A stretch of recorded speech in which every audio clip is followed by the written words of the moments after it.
പാലക്കാട് ആരായിരിക്കും യുഡിഎഫിന്റെ സ്ഥാനാർത്ഥി അല്ലെങ്കിൽ കോൺഗ്രസിന്റെ പ്രതിനിധി വരിക? ചോദിക്കാൻ പറ്റിയ സമയം. യുഡിഎഫിന്റെ സ്ഥാനാർത്ഥി ആയിട്ട് ആര് മത്സരിക്കും, ആര് മത്സരിക്കത്തില്ല എന്ന് ഏതെങ്കിലും മണ്ഡലത്തിൽ ഏതെങ്കിലും കാലത്ത് പറയാൻ പറ്റുന്ന ഒരാളല്ലല്ലോ ഞാൻ.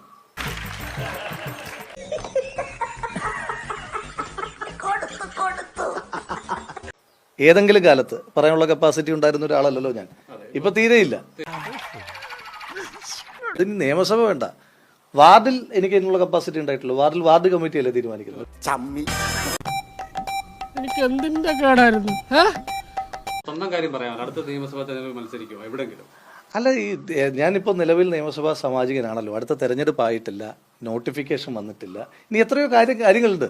കേരളത്തിൽ അങ്ങനെ വാർത്ത ടി വി കാണിച്ചേനെ, ഈ കന്നഡ ചാനൽ കാണിച്ചൊന്നും അറിയില്ല. നമുക്ക് അത്രയും സർട്ടൺ ആയിട്ട് നാളത്തെ കാര്യത്തെ പറ്റി ഇപ്പോൾ ഉറപ്പ് പറയാൻ കഴിയുന്ന ആളുകളല്ലോ നമ്മളാരും.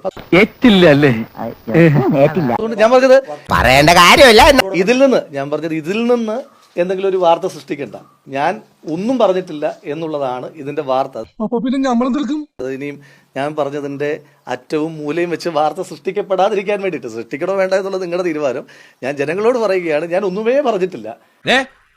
ഞാൻ അത്രക്കാരൻ. അത്തരം കാര്യങ്ങളെ പറ്റിയിട്ടൊന്നുള്ള ഒരു ചർച്ചയും ഞാൻ ആരോടെങ്കിലുമോ എന്നോടാരെങ്കിലുമോ നടത്തിയിട്ടില്ല എന്നുള്ളതാണ് യാഥാർത്ഥ്യം.